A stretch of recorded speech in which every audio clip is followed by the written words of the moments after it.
Mabibili na rin sa palengke sa Bacoor, Cavite ang 20 pesos kada kilong bigas na programa ng gobyerno. Kasabay nito pinag-aaralan na ng Department of Agriculture kung kaya nang ibaba ang maximum suggested retail price sa imported na bigas.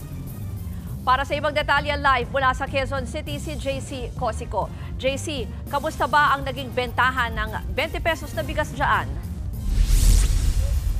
Rose, nilaunch na nga sa Zapote, Bacoor Public Market itong 20 peso rice program ng gobyerno. At pinangunahan nga yan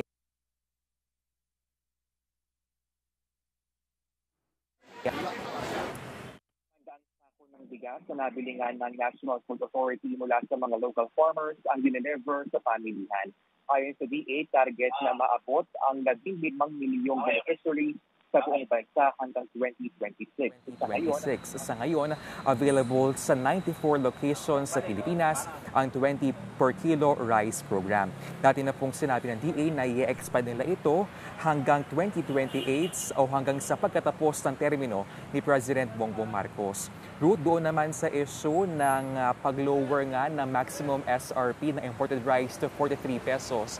Ang sabi nga ng DA ay they will look into the stability ng giyera po sa pagitan ng Israel at Iran. Dahil daw posibleng makaapekto itong tensyon doon sa presyo ng petroleum products na posibleng makaapekto sa presyo ng bigas. Mag-iisang linggo na nang umiral ang ceasefire sa pagitan ng dalawang bansa. Root mula nga sa presyo ng bigas. Doon naman tayo sa onions, no? Sabi ng DA ay iwasan po ang pagbili ng imported na sibuyas.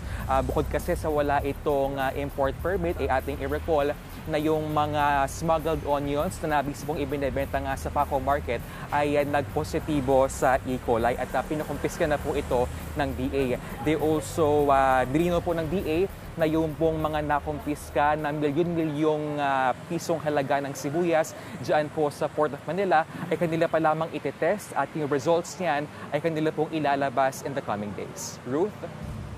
JC, para doon sa ating mga kapatid na nanonood, may tips ka ba kung paano malalaman yung imported na sibuyas na yan nga? Posible, baka delikado yan. Yes, Ruth, ayon nga sa DA, kadalasan daw itong mga imported onions ay mas malaki kumpara doon sa local onions at mas makinis din daw ito. Kaya yung mga retailer ay sinabihan din ng DA na hanggat maaari ay doon lamang sila bumili sa mga lehitimong mga sources. Yan po ang Express Report ni JC Cosico. Mga kapatid, Ruth Cabalco, para sa mabilis na pasada ng mga balitang dapat niyong malaman, mag-follow at mag-subscribe sa social media pages ng News 5.